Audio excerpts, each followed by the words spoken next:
မိသားစုကြားကမိတာတွေကဆိုတာတကယ်တော့ထင်တယ်လို့ရိုးရှင်းရဲ့လားဒီနေ့ပြောပြမယ့်ဇလန်းလေးကတော့အဲ့လိုရှုပ်ထွေးပြီးတခါတလေနားလေရခတ်တတ်တဲ့ချစ်ချင်းမေတ္တာအကြောင်းပါပဲအဲ့တော့ဒီဇလန်းကိုဘယ်ကစမလဲဆိုတော့ဒီစကားလေးနဲ့စကြည့်ကြတာပေါ့ဒါကကျွန်တော်တို့ဇလန်းတစ်ခုလုံးအတွက်အစာပြိုးပေးမယ့်အချက်တစ်ခုလို့လည်းပြောလို့ရပါတယ်ဟုတ်ပြီဇလန်းရဲ့အဓိကဇာတ်ကောင်အလီရှီယာနဲ့သူ့အမေကြောင့်ဆက်ဖြောကြရအောင်သူတို့သားမီနှစ်ယောက်ရဲ့ဆက်ဆံရေးကအပေါ်ယံကြည့်လိုက်ရင်ပေါ့နော်သူတို့လေးတစ်ဖက်သက်ဆန်တယ်လို့ထင်စီရပါအမေရန်သမီးလို့သူကပဲတောင်းဆိုနေတယ်လို့မျိုးပေါ့နော်ဥပမာနေတဲ့တာမန်နှခင်းတစ်ခုမှဆိုရင်တောင်အလီရှီယာကဘာတွေလုပ်တယ်လဲကြည့်လိုက်အောင်အမေရဲ့အဝတ်သစ်ဆက်စစ်ကိုကျောင်း presentation အတွက်ယူဝေးသွားတယ်အမေကရေခဲလက်ဖက်ရည်ဖြော်ထားပြီးသားကိုမဟုတ်ဘူးအမေရဲ့ signature တံပရာရည်ပဲတောက်ချင်တယ်ဆိုပြီးထည့်တောင်းတယ်ပြီးတော့အိမ်လို့လို့ရမယ်ရက်ကိုတော့နောက်ရွှေ့ပြီးချက်တောင်ရိုက်ဖို့ထပ်သွားသေးတယ်ဆိုတော့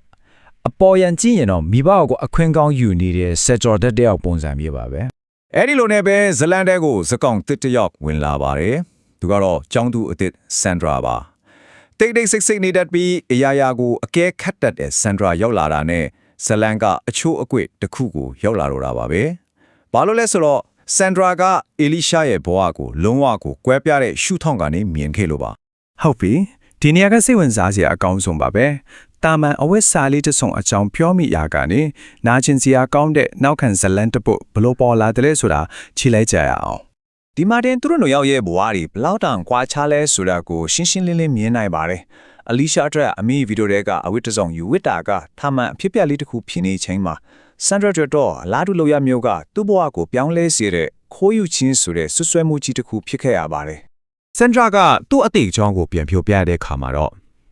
သူ့ဘဝကမြင်ရတဲ့အမှားလွတ်တွေရောမမြင်ရတဲ့စိတ်တန်ရာတွေနဲ့ပါဖြစ်နေနေတဲ့လစ်လူရှုခံအနိုင်ကျင့်ခံဘဝတစ်ခုဖြစ်ခဲ့တယ်ဆိုတ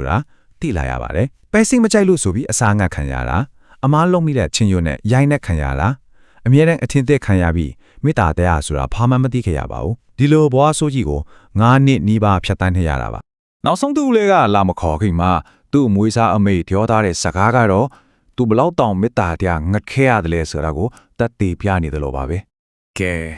ဇလန်ရဲ့ပြောင်းလဲအတွက်အဟိကကြတဲ့ချက်ကိုရောက်လာပါပြီအလီရှာရဲ့စိတ်ထဲမှာဆွဲပြီး၆လန့်နေတဲ့ရိုးရှင်ပေမဲ့တိတ်ကိုအားကောင်းတဲ့စကားတစ်ခုကြောင့်ပါပဲဆန်ရာကပြောခဲ့တဲ့အဲ့ဒီစကားတစ်ခုကအလီရှာတို့တခဲကိုအလက်အပြောင်းတစ်ခုဖြစ်တော်ခဲ့တယ်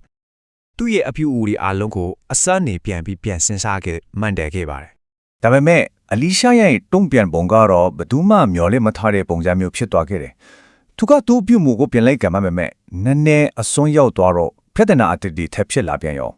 သူ့ရဲ့ရုပ်တရက်ချီပြောင်းလဲသွားတဲ့ပုံစံကြောင့်ဥပမာယူထားတဲ့အဝတ်ကိုအမြန်ပြန်ပေးတာသူ့လည်းမဟုတ်ပဲအိမ်လုတ်တွေအတင်းဝင်လုတာအမေကကူညီတာတွေအစားထုတ်ချွေးတာတွေကိုငင်းဆန်တာဒီလိုတလားဝင်ဆန်ပြီးအမေဝေးသွားတဲ့အပြုတ်မှုတွေကသူ့အမေကိုစိတ်ရှုပ်ထွေးသွားစေပြီးသူ့ကိုယ်သူအဝေးကိုတွန်းထုတ်ခံလဲရတယ်လို့ခန်းစားစေခဲ့ပါတယ်အမေဖြစ်သူကတော့တမီးရဲ့ဘဝမှာသူ့ကိုယူတရဲ့မလိုအပ်တော့ဘူးလားဆိုပြီးစွန့်လာတော့တာပေါ့ဒါပေမဲ့ဒီအပြောင်းလဲရဲ့တကယ်အကြောင်းရင်းမှန်လို့တော့သူမသိခဲ့ပါဘူး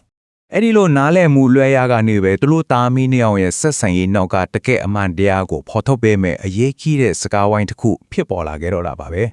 အမေဖြစ်သူကသူတို့နှစ်ယောက်ရဲ့ဆက်ဆံရေးသမိုင်းကိုပြန်ပြောပြပါတယ်အဲ့ဒါကတောင်းဆိုမှုတွေချီးပဲရှိတဲ့ဆက်ဆံရေးမဟုတ်ဘူးတရားနဲ့တရားအပြန်အလှန်ပေးဆက်မှုတွေနဲ့ဆိုင်နေမိတ္တတရားတွေနဲ့တိဆောက်ထားတဲ့ဆိုတာကိုရှင်းပြခဲ့ပါတယ်ဒီဇလန်ရဲ့အဓိက conbostraf ကတော့ informal love တို့မဟုတ်ပုံစံမဝင်တော့ချစ်ချင်းမေတ္တာဆိုတာပါပဲဆိုလိုတာကကိုချစ်တဲ့သူတွေကြားမှာတခါတလေစိတ်အနှောက်ရဖြစ်စရာလေးတွေလုံးမိတာကမလေးစားလို့မဟုတ်ဘူးဘလို့ပဲဖြစ်ဖြစ်ကိုချစ်နေအောင်ပါပဲဆိုတဲ့အပြန်လန်ယုံကြည်မှုရဲ့တက်တဲ့တစ်ခုသာဖြစ်ပါတယ်သူ့အမေကထောက်ပြခဲ့တာကအလီရှာကတံပြာကြီးတောင်းဆိုခဲ့တာမှန်ပေမဲ့အမေဖြော်ထားတဲ့ရေခဲလက်ဖက်ရည်ကိုလည်းယူသွားခဲ့တယ်။ပြီးတော့အပြင်ကပြန်လာတဲ့အခါမှာလည်းပန်းကန်တွေဆေးမယ်ဆိုတဲ့သူ့ကတိအတိုင်းလောက်ခဲ့တယ်။ဆိုတော့အဲ့ဒီတောင်းဆိုမှုတွေရဲ့နောက်ွယ်မှာတာဝန်ယူမှုနဲ့အပြန်လန်တန်ဖိုးထားမှုဆိုတဲ့အခြေခံအုံးမြစ်ကရှိနေပြီးသားပါ။ဆိုတော့ဇလန်ရဲ့အဆုံးသတ်မှာတော့ဝင်းထုတ်ဝင်ဖို့ဖြစ်တဲ့ဆိုတာကသူတို့ရဲ့ချစ်ခင်ယုံကြည်မှုအပြည့်ရှိတဲ့ဆက်ဆံရေးရဲ့အရာသားတစ်ခုအစိပ်ပိုင်းတစ်ခုဖြစ်တယ်ဆိုတာကိုနားလည်သွားရတယ်။ဒီဇလန်လေးကကျွန်တော်တို့ပြန်စဉ်းစားစေတဲ့ချက်ကတော့တကယ်ချစ်ချင်းမေတ္တာဆိုတာကြီးကြီးကျယ်ကျယ်ပေးဆက်မှုတွေထဲမှာပဲရှိနေတာမဟုတ်ပါဘူး။တခါတလေကိုယ်တွေတတိမထားမိတတ်တဲ့နေစဉ်ဘဝကတင်းငယ်တဲ့ပုံစံမဝင်တဲ့အပြန်လန်ဆက်ဆံရေးလေးတွေထဲမှာ ပို့ပြီးတော့တောင်နည်းနည်းရှိုင်းရှိုင်းတည်ရှိနေတာတဲ့ဆိုတာပါပဲ